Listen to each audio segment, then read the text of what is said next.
ধর্ম একটাই শব্দ। এটাকে নিয়ে পৃথিবীর সব থেকে বড় কনফিউশন। যত ঝামেলা, মারামারি, অশান্তি, যত বড় বড় যুদ্ধ, তা এই শব্দটিকে ঘিরে, এই শব্দটিকে আবর্তিত করে ধর্ম। ধর্ম মানে কি?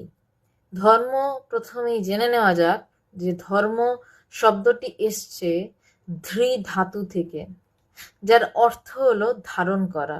অর্থাৎ আমাদেরকে যা ধারণ করছে তাই ধর্ম। কিন্তু এই সোজা কথাটা নিয়ে তো মারামারি কেন? আমাদের যা ধারণ করছে তাই ধর্ম মানে আমার যা রুচি, আমার যা আচার, আমার যে ব্যবহার, যদি আমার তা পছন্দ আমি সেভাবে পালন করব তাই আমার ধর্ম।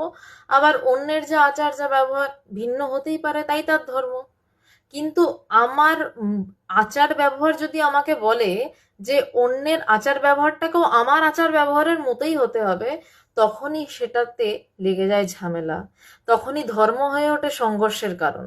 কিন্তু তার বদলে যদি আমরা এই আচার ব্যবহারের খুঁটিনাটি থেকে সরে এসে যে যদি জানার চেষ্টা করি ধর্ম যে পালন করছে তার উৎপত্তি কোথায়, সে আসলে কে, আমার ধর্মও যে পালন করছে, আমার অপছন্দের ধর্মও যে পালন করছে, আমার পছন্দের ধর্মও যে পালন করছে, এই তিনজন বা এই সব ধর্ম যে পালন করছে সেই পালন কর্তাকে, সেই ধর্ম।